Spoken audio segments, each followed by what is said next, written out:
आज पौष्टिक असे उपवासाचे लाडू बनवणार आहे. तर एक जरी लाडू खाल्ला तरी आपला हा दिवसभराचा जो थकवा आहे किंवा दिवसभर जो आपल्याला थकवा येतो तो आपला दूर होतो. एक जरी लाडू खाल्ला तरी खूप छान असे पौष्टिक असे हे लाडू आहेत. करायलाही सोपे आहेत. लहानांपासून अगदी मोठ्यांपर्यंत सर्वजण आवडीने हे लाडू खातील. तर त्यासाठी इथे सुरुवातीला 2 वाट्या खोबऱ्याचा कीस घेतलेला आहे. कोणत्याही एका वाटीने तुम्ही इथे वजन घेऊ शकता, माप करू शकता. आता खोबरं हे छान असं खमंग भाजून घ्यायचं आहे. त्यानंतर घ्यायचे आहेत ते मेन म्हणजे मखाने. आता मखाने इथे हलकेसे भाजून घ्यायचे आहे. भाजून झाल्यानंतर त्यामध्ये थोडंसं तूप घालायचं आहे. म्हणजे खमंग असे हे भाजले जातात आणि मिक्सरमध्ये त्याची पटकन पूड तयार होते. तर यामध्ये हे जे मखाने आहे ते उपवासालाही चालतात आणि भरपूर प्रमाणात यामध्ये कॅल्शियमही असतं, फायबरही असतात आणि मेन म्हणजे हे वजन कमी करणारं मुख्य साधन असं म्हणतात याला. तर खूप पौष्टिक असे हे मखाने आहेत. ते भाजून झाले की त्यानंतर घ्यायचे आहे अर्धी वाटी बदाम.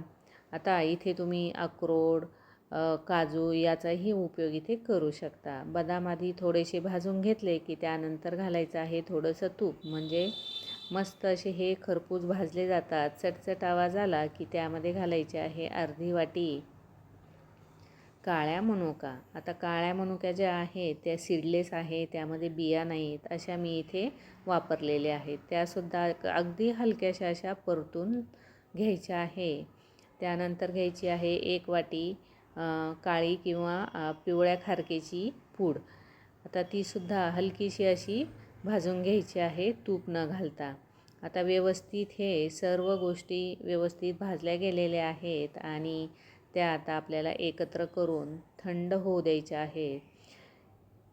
हा जो लाडू आहे तो एक जरी तुम्ही खाल्ला तर खूप अशी ऊर्जा मिळते आणि खूप पौष्टिक असे असतात. हे उपवासाच्या दिवसात आपण नाश्ता करण्यासाठी कंटाळा करतो, काय करायचं नेमकं, आणि कामं घरातले तर हे आपल्याला चुकत नाही. त्यामुळे एक तरी लाडू हा सकाळच्या वेळेस तुम्ही खाल्ला की एकदम एनर्जी येऊन जाते. तर आता हे थंड झाल्यानंतर आपल्याला मिक्सरमध्ये हे बारीक पूड अशी करून घ्यायची आहे. आता पूड करून झाली की ती जी पूड आहे ती किती वाट्या भरलेली आहे ते मोजून घ्यायचं आहे. कारण आपण जो यामध्ये गूळ किंवा साखर घालायची आहे तो आपल्याला मोजता येतो म्हणूनसाठी. तर इथे मी मोजून घेतलेले आहे. जवळजवळ 4 वाटे हे मिश्रण आपलं तयार झालेलं आहे.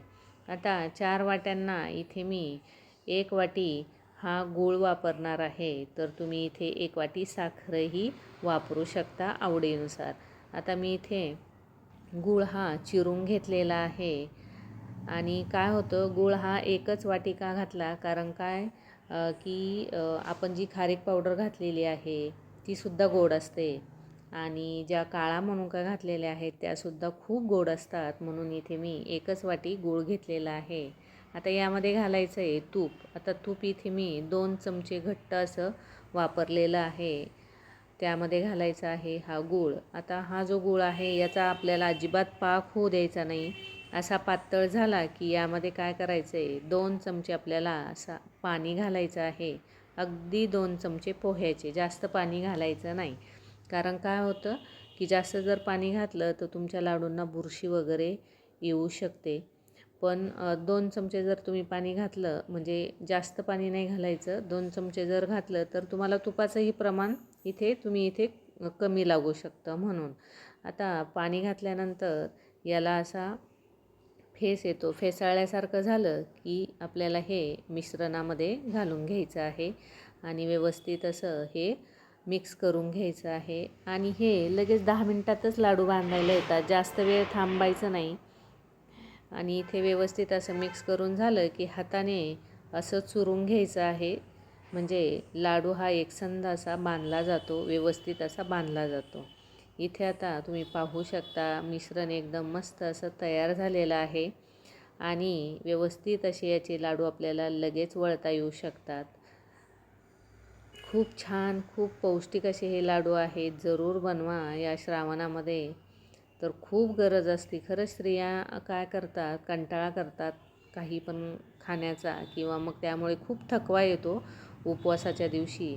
तर तुम्ही हा एक लाडू नक्की रोज एक खा. अजिबात थकवा जाणवणार नाही आणि खूप पौष्टिक असे हे लाडू तयार होतात. इथे आता याप्रमाणे मी सर्व लाडू हे करून घेतलेले आहेत. आणि हा व्हिडिओ तुम्हाला जर आवडला असेल तर लाईक, शेअर, कमेंट आणि सबस्क्राईब करायला मात्र विसरू नका आणि हा लाडू अवश्य बनवून खा.